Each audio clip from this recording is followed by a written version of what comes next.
Seja muito bem-vindo ao Conversa Diária, aqui no meu, no seu, no nosso bate-papo leve e descontraído e cheio de boas histórias para contar.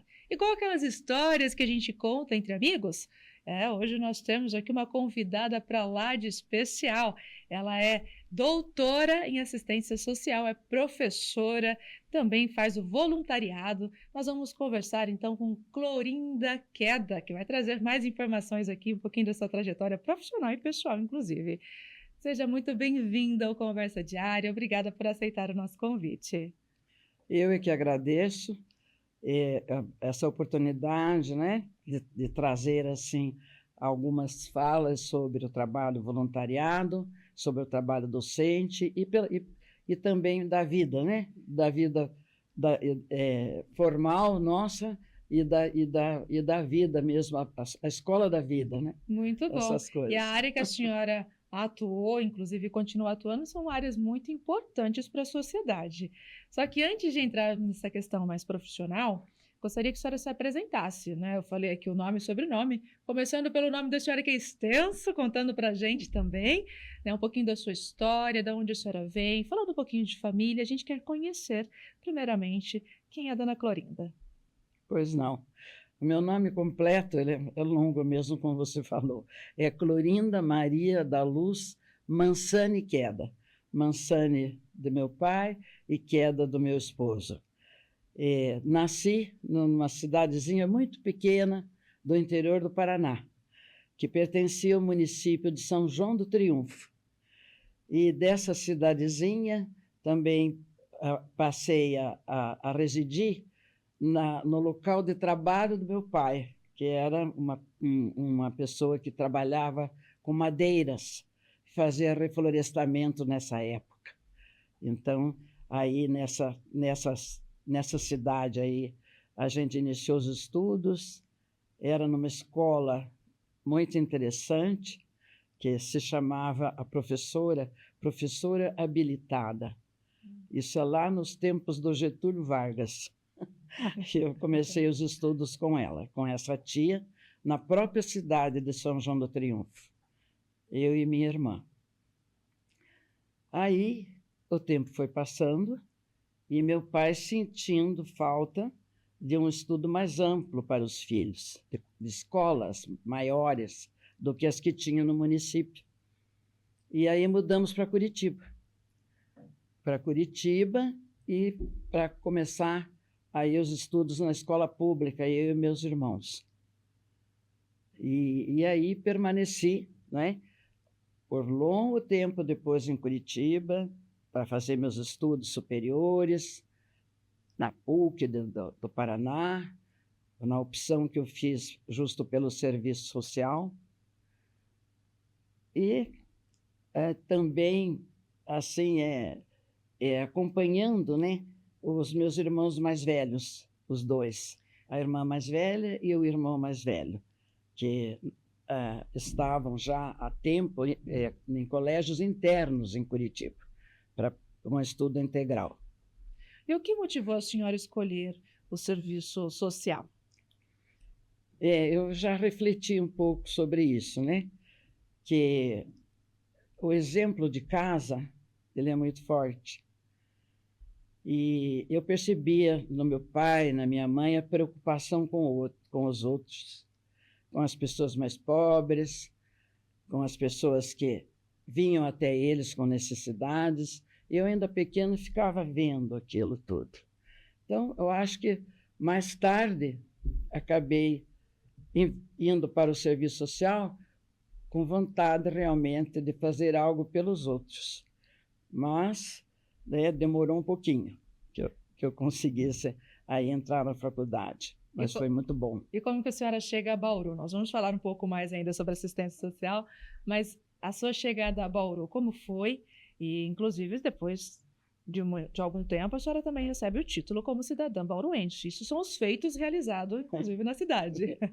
Em Curitiba, né, pelo ambiente universitário, eu fazendo a faculdade na Pontifícia Universidade Católica e o que seria meu futuro marido fazendo engenharia, não é, na Faculdade Federal do Paraná, fazendo o curso de engenharia. E aí nos conhecemos, saí através das atividades estudantis do diretório acadêmico. As atividades eram bastante integradas, as áreas, né? E as faculdades também. Então, eu vim conhecê-lo e aí nasceu já o início, né, de uma relação de namoro. Acabamos namorando, fiquei 2 anos noiva e, ao finalizar os cursos, tanto ele como eu, precisávamos trabalhar. E ele soube que em Bauru tinha lugar para uma vaga de engenheiro na Estrada de Ferro no oeste do Brasil. E ele fez a seleção e foi aceito. E aí chegamos os dois em Bauru com os diplomas. Ele com o de engenheiro civil e eu com o de assistente social. Muito e bom. Aí, no meu caso, o doutor Antônio Fraz de Toledo, que era reitor da IT, ficou sabendo que tinha um assistente social, que era uma assistente social casado com um engenheiro, que daí da Noroeste, tal, que a Noroeste era o centro administrativo do país aqui, né? Então, as pessoas que lá trabalhavam tornavam-se pessoas conhecidas. E aí, ele, sabendo disso, fez um convite. Foi quando eu ingressei na docência como supervisora de estágios. E aí foi o início do caminho, né? E esse caminho tem uma longa estrada, inclusive. A senhora fez mestrado, doutorado. Conta pra gente, porque também foi quem abriu portas aqui iniciando com mestrado. Conta pra gente essa particularidade também, que é muito importante. Então, na prática da disciplina que eu lecionava, e ainda vim a ser eleita diretora da faculdade, né? Surgiam muitas dúvidas no exercício prático, que às vezes a teoria não dava conta. Então, eu senti uma necessidade de um aprimoramento maior, como professora e também como diretora. Tinha a responsabilidade com os professores também, que ali lecionavam.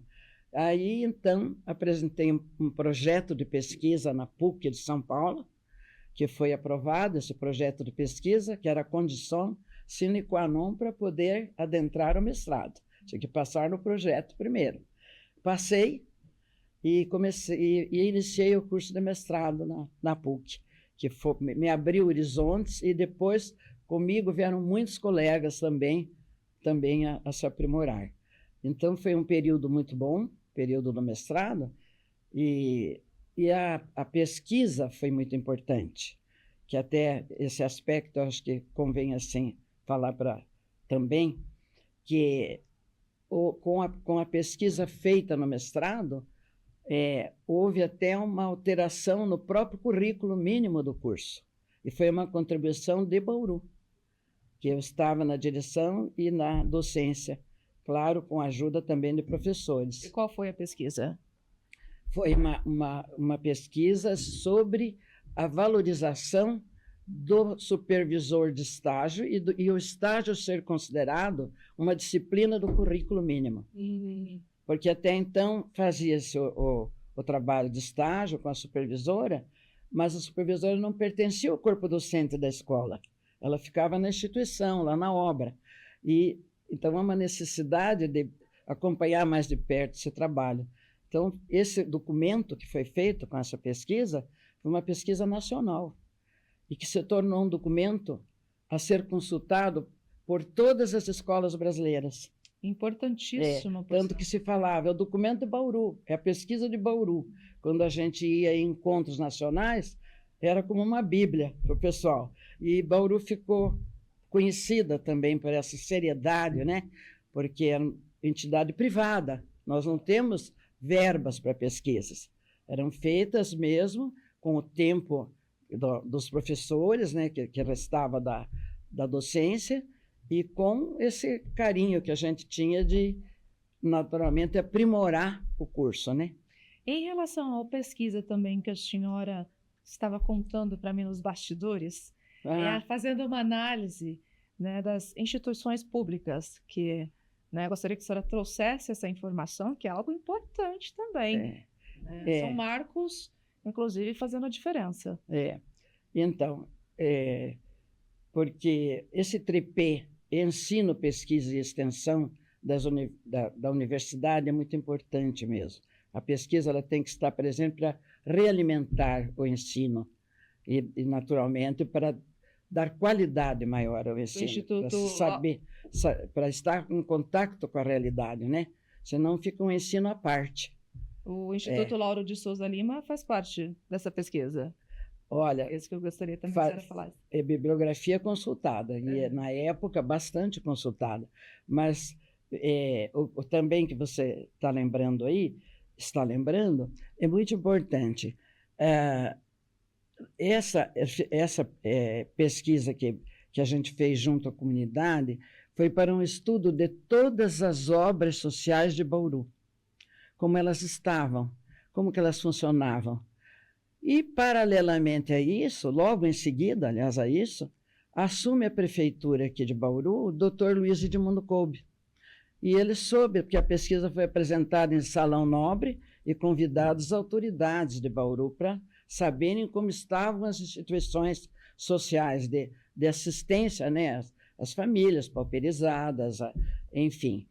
E aí ele convidou essa equipe de pesquisa, e no caso era eu que coordenava, para organizar em Bauru o SESB, o Centro de Entidades Sociais de Bauru, que foi um momento pródigo no atendimento às demandas pauperizadas. Foi muito bom. E hoje ele se transformou na Secretaria do Bem-Estar Social. Hoje ele é a secretaria, o SESB. Então, veja bem, e isso sempre eu lembro, quando o gestor público tem interesse na sua cidade, de que ela caminhe bem, de que ela tenha qualidade, ele se interessa pela realidade, o que está passando na sua cidade. E foi o que aconteceu. Dona Clorinda, com toda a sua experiência, ao longo dos anos, quais mudanças a senhora percebe dentro da área da assistência social e o que ainda precisa ser mudado? Muita coisa. Essa semana ainda me deparei com uma pesquisa que cada 10 crianças na idade de 3 a 6 anos não estão na creche ainda no Brasil. Cada 10 crianças, 4 estão fora. Eu assustei. Isso é pesquisa feita do IBGE. Um articulista que colocou essa realidade essa semana. Então, veja por aí, não é? O cuidado que nós temos que ter com as gerações futuras. Se existe essa defasagem, né, já no ensino lá no começo, porque não existem creches suficientes para essas crianças de 3 anos em diante. É o tempo que se perde aí, né? Como resgatar esse tempo? E qual que é o papel da assistência social também? Qual é o papel da assistência social para colaborar e contribuir com essas transformações, ajudar? Eu acho assim que fornecendo dados da demanda e, ao mesmo tempo, fazendo um trabalho, porque nós sabemos que as famílias, né, dessas crianças, principalmente das crianças necessitadas, que não são de uma situação social melhor, elas precisam de muita assistência. Então, qual é o trabalho do assistente social? É estudar, fazer o estudo socioeconômico dessas famílias, procurar assistir o mais que puder, mas, ao mesmo tempo, o que é muito importante é trabalhar para que essas famílias não fiquem dependentes dessa assistência, mas que caminhem com as suas próprias pernas. Então, o trabalho do assistente social é educativo, é um trabalho de educação, no sentido de mudar consciências, de mudar hábitos e, ao mesmo tempo, mobilizar os responsáveis pelas políticas de atendimento do município, do estado e do próprio Brasil. Como a senhora bem posiciona, é realmente contribuir para que essas famílias elas possam a ter autonomia, né, no seu dia a dia, na sua realidade. Gostaria que a senhora compartilhasse, dentro de todo, ao longo de sua trajetória, o que marcou muito, né, toda a sua experiência, não só como professora, mas também na área da assistente social. Você pode trazer algum exemplo para nós? Muitos fatos, né? Desde os mais simples. Quando iniciei o meu trabalho assistencial num posto de puericultura em Curitiba, me preocupava muito assim com as datas, Dia dos Pais, Dia das Mães, sempre fazer um carinho para aquelas pessoas tão carentes, porque ali não era atendimento particular, atendimento público, num posto de puericultura, num posto de saúde. E eu nunca vou esquecer, assim, até confirmando o que eu falei anteriormente, sobre a promoção humana da pessoa mudar, se conscientizar e, ao mesmo tempo, trabalhar pela própria independência. Eu jamais vou esquecer que eu havia preparado assim, vários brindes para as famílias que frequentavam o posto no dia dos pais. E uma senhora não pôde ir e o esposo foi. Aí, quando ele recebeu o mimo, que eram pratos, né, que a gente sabia que faltavam pratos na família para se alimentar, ele pegou, agradeceu e disse assim: mas eu quero trabalhar. Eu, assim, no início, fiquei assim até meio chateada, como que mal agradecido, né? A gente está dando um mimo para ele aqui com tanto carinho, né? E foi difícil até para adquirir. Aquilo me marcou, porque veio confirmar toda a justificativa do serviço social como profissão, e que não é isolado, sozinho ele não faz nada. Eu sempre procurei trabalhar no coletivo, sempre junto com outros profissionais e fazer chegar ao poder. A senhora fala muito desse trabalho no coletivo, do exemplo de casa, né, da família, e a senhora não se limita somente como assistente social. Também tem o trabalho voluntariado que exerce, inclusive até hoje, tem duas amigas aqui prestigiando a gente também, que é do Lions Club do Centro. Eu gostaria que a senhora falasse um pouco também sobre esse trabalho de vocês. E quem nos acompanha, né? Que no caso a Kátia, por favor, traga mais informações. Estão aqui me acompanhando, duas companheiras do Lions Club Bauru Centro, ao qual eu pertenço, já vou falar depois sobre isso, Kátia Marisa Costa e Maria Inês Bertoni, que são dos grupos de trabalho do Lions, voluntárias, né? E assim, aproveitando esse momento, só para, assim, a comunidade já sabe, mas nunca é demais reforçar. Voluntário é aquele que dá os seus talentos, as suas habilidades, os seus recursos pessoais em prol do outro, em prol daquele que necessita, e sem esperar nada em troca. Nada, nem material, nada. Ele se doa e faz esse trabalho com critério, mas não espera nada de autopromoção nenhuma.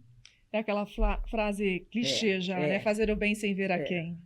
Exatamente. E a gente sabe que esse trabalho é um trabalho que não só faz bem ao que necessita, mas a própria pessoa que faz. Ela se sente bem ao fazer, ao se doar. E a senhora atua já faz muitos anos, né, com esse trabalho voluntariado. A senhora tem mais de 80 anos. Né, super ativa aí na sociedade. E importante, inclusive o esposo da senhora também, ele compartilha com a gente, porque é muito importante essa fala, porque reforça, não somente pela fala, mas pelo exemplo também para todos nós. Então, que eu falei que quando chegamos aqui em Bauru, né, iniciamos as nossas vidas profissionais, nós tivemos esse convite para ingressar no Lions. Isso foi em 1963, né, que a gente assistiu a primeira reunião. E aí passamos a pertencer em 1965, até hoje. E já passamos pela presidência, né? Eu fui a 69ª presidente do Lions. O nosso Lions já teve 68 presidentes, né? Ele já vai fazer 70 anos agora, em abril do ano que vem, e eu estou lá desde essa data, então devo ter mais de 60 anos do Lions. Fizemos muitos trabalhos, muitas companheiras e companheiros que se doaram, e sempre a gente agradece ao fundador, que foi uma pessoa que trouxe essa ideia de Santos, que era um empresário, o seu Ibrahim Salim Haddad, profundamente cristão, ele e a esposa, e implantaram em Bauru, porque o irmão dele era leão, fazia parte do leonismo lá em Santos. E aí nasceu esse Lions. A senhora, inclusive, já presidiu também a presidência do Lions, aqui Clube Bauru, do Centro, e também gostaria que a senhora mencionasse, porque a importância desse trabalho não é somente para Bauru, mas também para toda a região. O Lions não se circunscreve a Bauru, né? Bauru e região, ele tem um distrito que, pela estrutura, que é mais amplo, né? Abrange outros municípios, além de Bauru. E aqui em Bauru, atualmente, temos 8 Lions Clubes, e alguns são afiliados do Lions Centro. Alguns, o Lions Centro que apadrinhou. Então, tem o Lions Diabetes, tem o Lions que trata da visão, que é um problema sério, a questão da visão, e tem feito muitas coisas. Inclusive, tem uma obra aqui, que é o Lar Escola Santa Luzia para Cegos, né? Onde o Lions teve uma atuação muito grande na construção da sede e nos trabalhos. Agora vamos falar sobre envelhecimento saudável, que a senhora esteve à frente como coordenadora de um projeto pela Unesp. Gostaria que a senhora trouxesse mais detalhes a respeito, porém nós vamos precisar ir para um rápido intervalo e a gente volta falando sobre esse projeto tão importante para Bauru. Nós vamos para um rápido intervalo e voltamos já já. Não saia daí. Até mais, fique com a gente.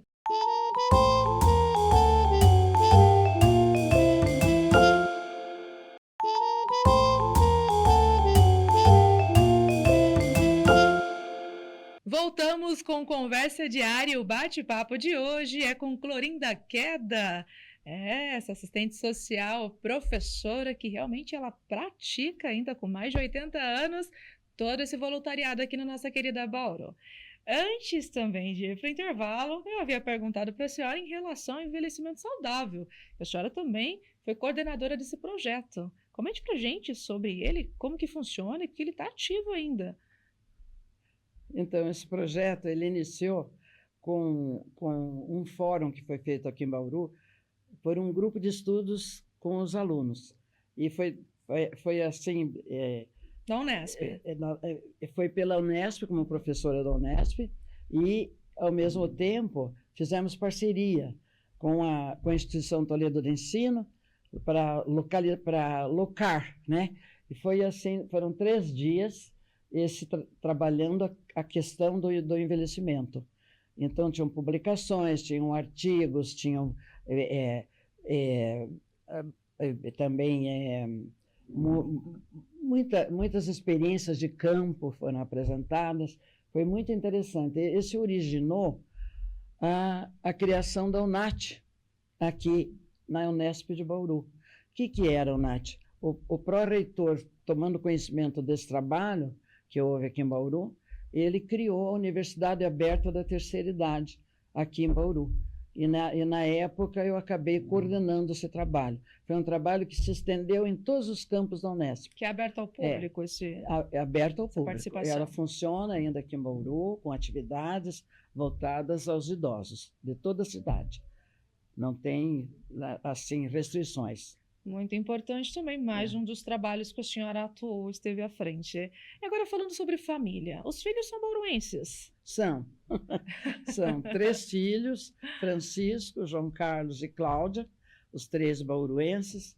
Os 2 mais velhos são médicos, trabalham em São Paulo, mas vêm sempre a Bauru, aqui, e gostam muito da cidade. E a Cláudia é advogada, que também trabalha em São Paulo, trabalha aqui em Bauru, e ocupou cargos na área educacional, como professora aqui em Bauru, como reitora aqui da Instituição Toledo de Ensino, e depois, em nível nacional, também ela trabalhou na área da educação.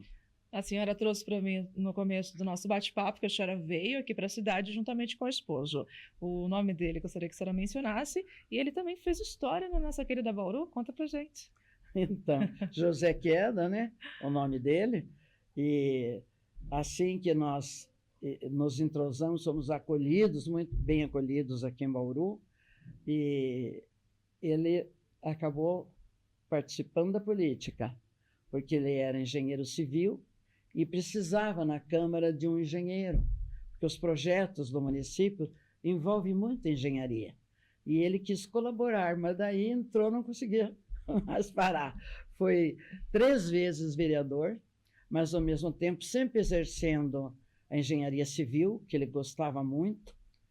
Até tem uma passagem, não sei se dá tempo de falar, muito rápida. Pode mencionar. Que quando ele foi escolher a profissão, a minha sogra falou: você faça medicina, que seu irmão já é médico, você vai trabalhar com ele. Ele falou: mãe, ainda que seja um dia antes de morrer, eu quero ser um engenheiro. A senhora me desculpe, mas eu vou para a engenharia. Gostava muito, amava a cidade, adotou Bauru como a cidade dele aqui, embora não tenha sido nascido aqui. E então, essa questão da política, né? A política é assim, a gente ganha ou a gente perde. Eu tentei ser candidata 2 vezes, como vereadora, como deputada federal, me saí muito bem como deputada federal, tive quase 10 mil votos dos meus alunos e amigos, né? Mas não consegui.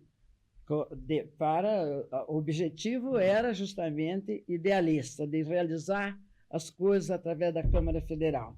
E vereadora também não consegui. O meu candidato na época a prefeito era o Pedro Tobias, e ele também não foi eleito. Então, eu não consegui. Mas a política é assim. E é muito bom quando a gente ganha, né? Também. Mas, olha, eu posso dizer que a cidade ganha muito com os feitos que a senhora fez aqui pela cidade e continua fazendo. Tanto a questão do voluntariado, né, na área da assistência social, como professora na parte de pesquisa. Então, com certeza, contribui com a nossa sociedade e com Bauru em especial. Nós estamos chegando, então, no final do nosso bate-papo, do Conversa Diária, e eu vou pedir para a senhora deixar um recado para quem nos acompanha, aquilo que estiver no coração. Fique muito à vontade. Pois não. Bauru é acolhedora, né? Me acolheu até o meu título de cidadã bauruense. Eu fui premiada com esse título. Não sei se eu mereço tanto assim. Então, eu gostaria de aproveitar essa oportunidade para dizer que eu acho que, diante da situação mundial que nós estamos passando, não é, de guerras, e que acaba tendo rebatimento nacional e até municipal, eu acho inconcebível a gente não pensar em dar o nosso tempo para trabalho voluntário, para ajudar em alguma área quem precisa.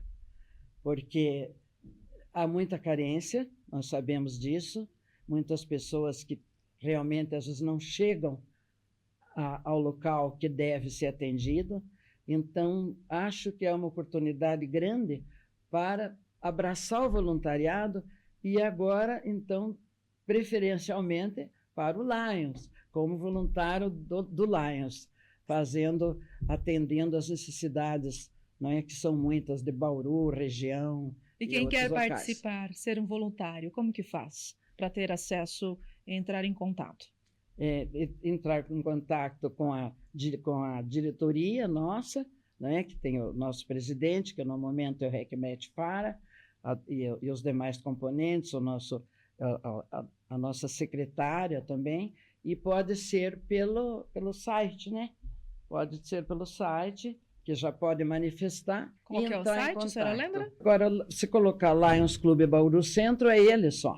É Perfeito. só o Lions. Excelente. Dona Clorinda, muito obrigada pela sua participação aqui no Conversa Diária, pelo seu tempo, né, pela confiança, inclusive, de contar um pouquinho da sua trajetória pessoal e profissional. A nossa imensa gratidão. Desejo para a senhora sucesso. Tudo de bom.